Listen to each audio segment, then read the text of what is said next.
Valeu, torcida, a gente está de volta aqui com o nosso canal Vamos Vasco, para falar um pouco do que foi aquele jogo de ontem, né? Como está a situação do Vasco aí no Campeonato Brasileiro. O Vasco deixou escapar a vitória mais uma vez aí. Vamos falar muito do que foi a partida de ontem. Fernando Diniz, técnico do Fluminense, dando aquela cutucada no Vasco, que o Fluminense poderia ter até mesmo feito uma goleada no Vasco ontem. Vamos falar disso, vamos falar também aqui do Orejano, o porquê do Maurício Barbieri não dar mais sequência ao jogador argentino, e que até o final muita coisa pra gente falar hoje, mas já vai deixando o like, se inscreve aí, ativa o sininho das notificações para você receber aqui os vídeos do nosso canal Vamos Vasco. Valeu demais!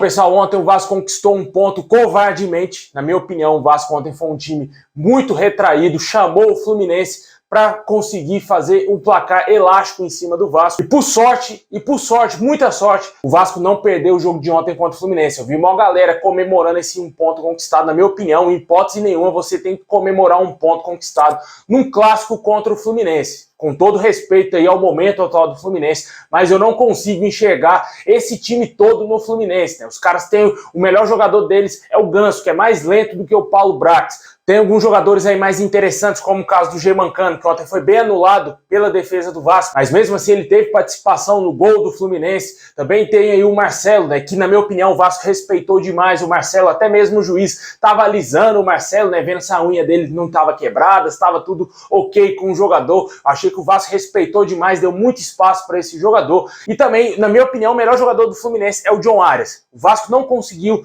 neutralizar esses três jogadores, exceto o Germancano, que teve uma marcação maior. Porém, o John Arias ganhou todas do Lucas Piton e o Marcelo ganhou todas do Pumita Rodrigues. De resto, o time do Fluminense é um time comum. O meio-campo do Fluminense é igual ao do Vasco. Tem um jogador experiente, como é o Ganso. O Vasco tem o Alex Teixeira ali, que joga também, flutua também pelo meio-campo. E os outros jogadores são jogadores da base, né? A zaga do Fluminense é uma piada, meu amigo. Felipe Melo com 50 anos e esse tal de Nino, que eu não consigo ver futebol nenhum nesse jogador. O Vasco não soube explorar isso, cara. O Vasco saiu com um placar favorável com 50 segundos de jogo.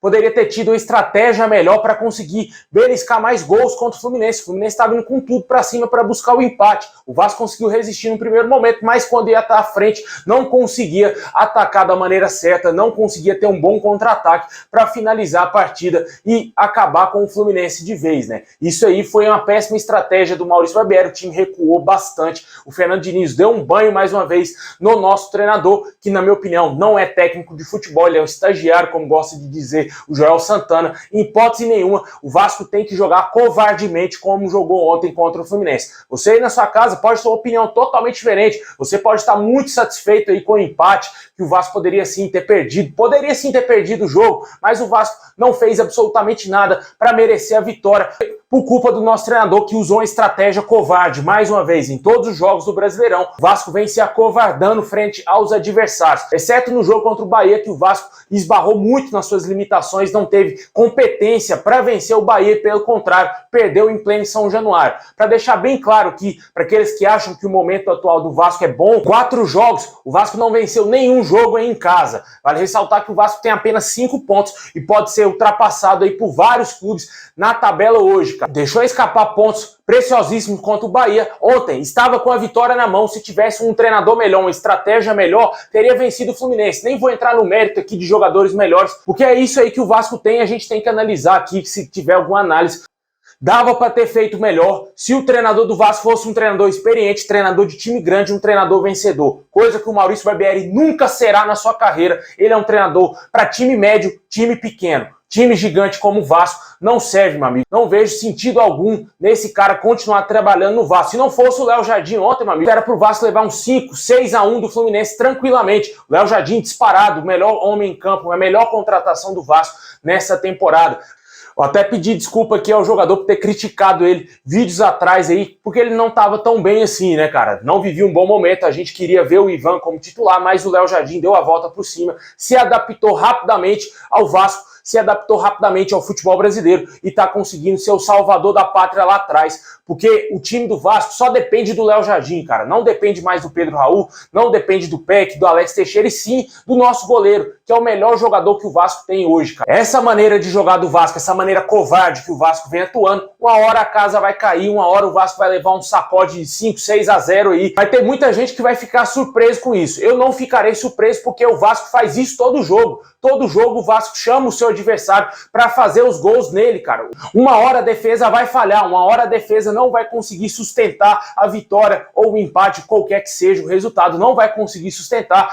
E o outro time vai chegar com naturalidade aos gols, né? Foi assim no jogo contra o Palmeiras, o Vasco 2-0 de placar favorável, tomou o empate, quase tomou a virada e todo mundo aplaudiu, né? Porque foi contra o Palmeiras, beleza. Mas contra o Fluminense aí, que na minha opinião é um time extremamente inferior ao Palmeiras, mostrou ser inferior até mesmo ao Fortaleza, que tomou 4 do Fortaleza. O Vasco se apequenou perante ao Fluminense, não conseguiu competir sequer contra o nosso rival. Na minha opinião, por sorte, porque não foi por competência, não perdeu o jogo ontem. Após o jogo ontem, o Fernando Diniz, técnico do Fluminense, falou aí na sua entrevista coletiva que o resultado normal do jogo seria que o Fluminense tivesse ganho a partida com uma certa folga, ou seja, ter goleado o Vasco pelo volume de jogo que o nosso rival implementou em cima do Vasco. O Vasco nada pôde fazer, se apequenou, se defendeu covardemente contra o Fluminense, não conseguia beliscar absolutamente nada, somente no segundo tempo, com as alterações ali, com a entrada do Aguinaldo, principalmente que o Vasco conseguiu, pelo menos, ameaçar o gol do goleiro Fábio, porque o Fábio tava tranquilão lá de boa, né, cara? Ele tava lá só tranquilão. Aí entrou o Aguinaldo, que foi o único, na minha opinião, que tentou alguma coisa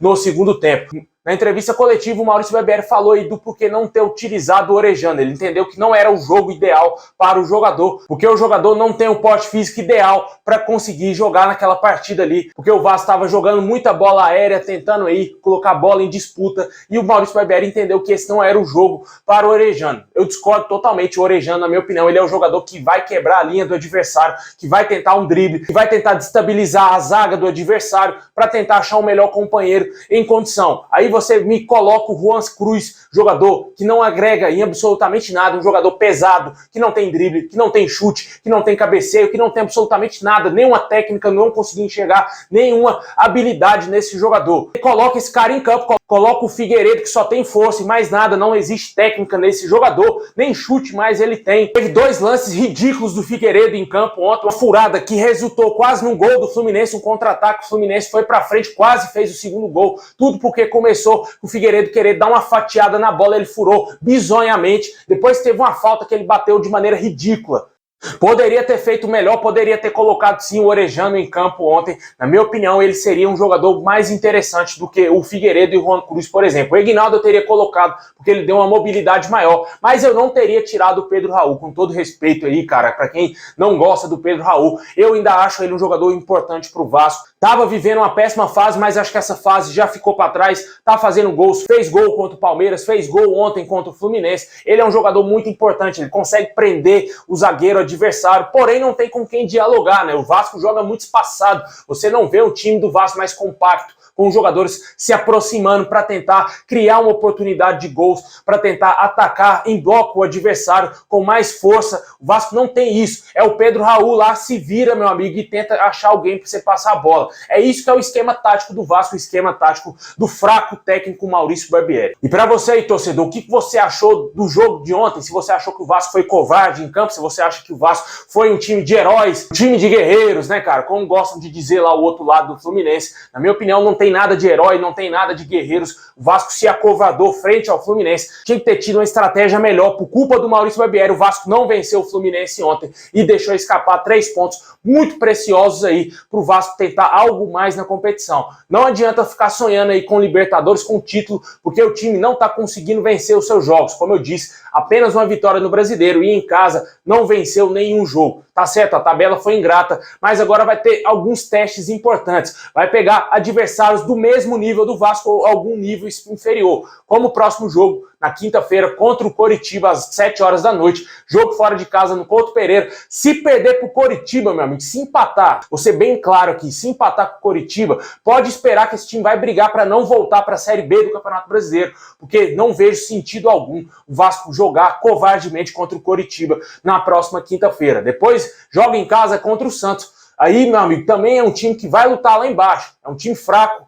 Ontem eu assisti o jogo do Santos contra o Cruzeiro, não tem absolutamente nada no time do Santos, é um time muito fraco. Se o Vasco não conseguir 6 pontos contra Coritiba e contra o Santos, aí pode ligar o alerta, porque esse time vai lutar para não voltar para a Série B.